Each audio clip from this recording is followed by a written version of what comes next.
안녕하세요. 오늘은 제가 다니는 교회에서 함께 성경을 읽도록 하겠습니다. 오늘 함께 읽을 말씀은 창세기 7장 말씀인데, 창세기 7장은 이제 노아가 방주를 짓고 그 안으로 들어가는 내용입니다. 하나님께서 선택하신 노아, 그리고 방주에 대해서 묵상하면서 성경을 읽도록 하겠습니다. 창세기 7장. 주님께서 노아에게 말씀하셨다. 내가 보니 이 세상에 의로운 사람이라고는 너밖에 없구나. 너는 식구들을 다 데리고 방주로 들어가거라. 모든 정결한 짐승은 수컷과 암컷으로 7쌍씩, 그리고 부정한 짐승은 수컷과 암컷으로 2쌍씩 내가 데리고 가거라. 그러나 공중의 새는 수컷과 암컷을 7쌍씩 데리고 가서 그 씨가 온 땅 위에 살아남게 하여라. 이제 이래가 지나면 내가 40일 동안 밤낮으로 땅에 비를 내려서 내가 만든 생물을 땅 위에서 모두 없애버릴 것이다. 노아는 주님께서 명하신 대로 다 하였다. 땅 위에서 홍수가 난 것은 노아가 600살 되던 해이다. 노아는 홍수를 피하려고 아들들과 아내와 며느리들을 데리고 함께 방주로 들어갔다. 정결한 짐승과 부정한 짐승과 새와 땅 위를 기어다니는 모든 것도 하나님이 노아에게 명하신 대로 수컷과 암컷 둘씩 노아에게로 와서 방주로 들어갔다. 이래가 지나서 홍수가 땅을 뒤덮었다. 노아가 600살 되는 해의 둘째 달, 그 달 11의 날, 바로 그 땅에 땅속 깊은 곳에서 큰 샘들이 모두 터지고 하늘에서는 홍수 문들이 열려서 40일 동안 밤낮으로 비가 땅 위로 쏟아졌다. 바로 그날 노아와 노아의 세 아들 셈과 함과 야벳과 노아의 아내와 세 며느리가 함께 방주로 들어갔다. 그들과 함께 모든 들짐승이 그 종류대로, 모든 집짐승이 그 종류대로, 땅 위를 기어다니는 모든 길짐승이 그 종류대로, 날개 달린 모든 날짐승이 그 종류대로 방주로 들어갔다. 살과 피를 지닌 살아 숨쉬는 모든 것들이 둘씩 노아에게로 와서 방주로 들어갔다. 하나님이 노아에게 명하신 대로 살과 피를 지닌 살아 숨쉬는 모든 것들의 수컷과 암컷이 짝을 지어 방주 안으로 들어갔다. 마지막으로 노아가 들어가니 주님께서 몸소 문을 닫으셨다. 땅 위에서는 홍수가 40일 동안 계속되었다. 물이 불어나서 방주가 땅에서 높이 떠올랐다. 물이 불어나서 땅에 크게 넘치니 방주가 물 위로 떠다녔다. 땅에 물이 크게 불어나서 온 하늘 아래에 있는 모든 높은 산들이 물에 잠겼다. 물은 그 높은 산들도 잠그고도 15자나 더 불어났다.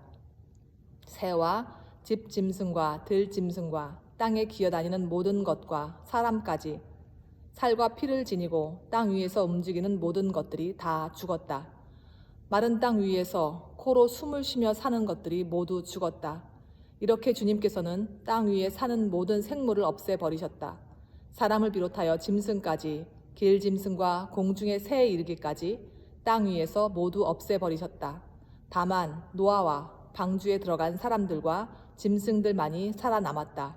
물이 불어나서 150일 동안이나 땅을 뒤덮었다. 창세기 7장 말씀입니다. 오늘 창세기 7장 말씀에서 여러분과 함께 나누고 싶은 것은 창세기 7장에 방주를 만들고 하나님께서 노아에게 방주로 들어가라고 하십니다. 말씀을 읽는 가운데 하나님께서 하셨던 일과 노아가 했던 일을 생각해 보았습니다. 노아는 하나님께서 시키신 그대로 방주를 만들었고 하나님께서 명령하신 그대로 순종했다고 오늘 말씀에서 이야기하고 있습니다. 5절에 보니까 노아는 주님께서 명하신 대로 다 하였다 했습니다. 주님께서 명하신 것, 그것을 우리가 순종해야 하는 것입니다. 꼭 그대로 우리가 행해야 하는 것이죠. 그것을 오늘 말씀을 통해서 다시금 깨닫게 하십니다.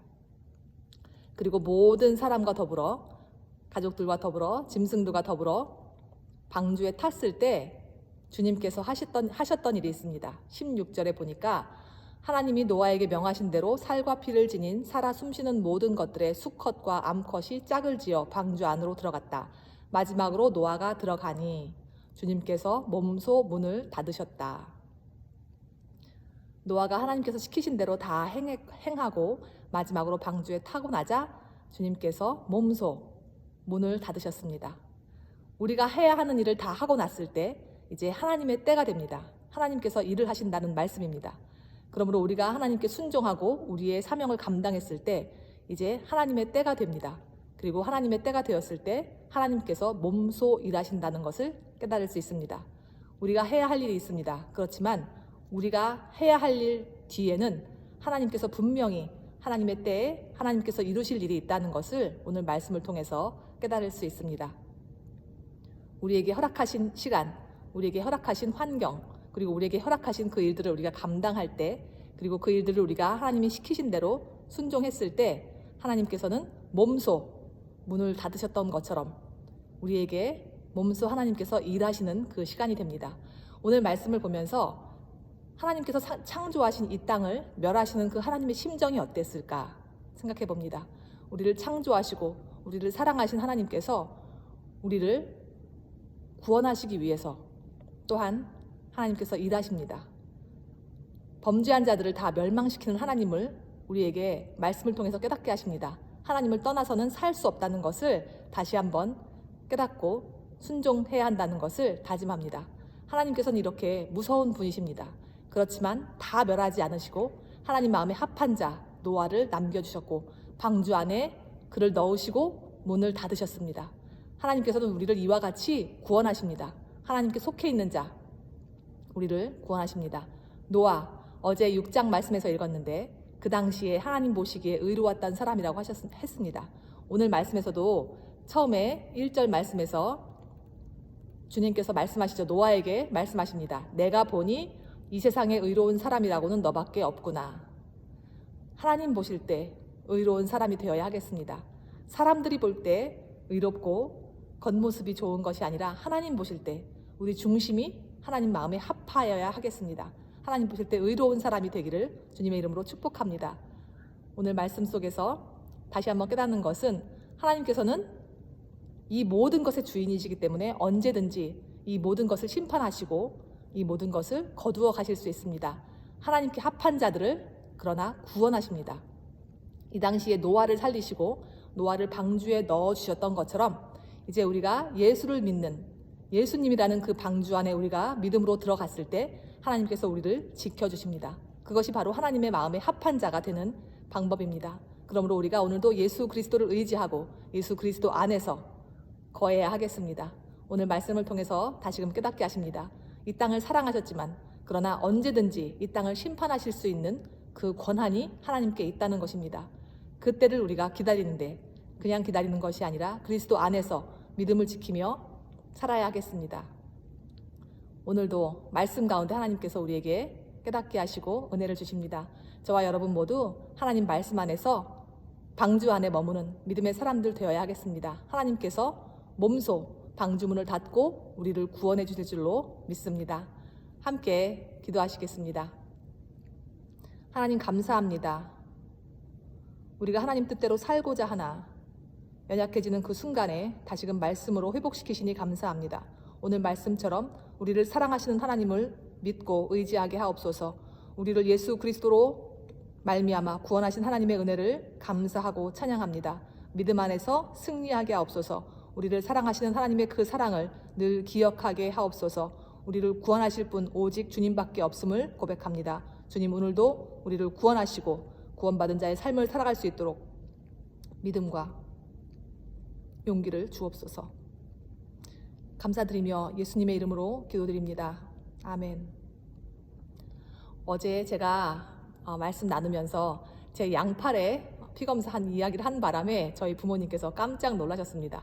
부모님께 먼저 연락을 안 드리고 말씀을 보셔서 이 영상을 보셔서 놀라셨는데 제가 하나님의 은혜로 날마다 강건하여지고 있음을 고백합니다.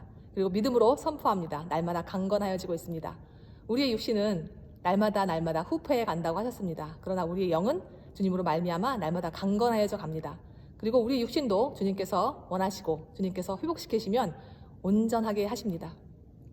제가 어제 피검사 결과 피가 잘 나오지 않았다고 했는데 그것으로 인해서 걱정하고 놀라신 분들에게 제가 말씀을 드립니다. 제 피가 나빠져서 그런 것이 아니라 그 어제 제 피를 뽑았던 그 간호사가 그 피 뽑는 것을 잘 못해서 그런 일이 있었습니다.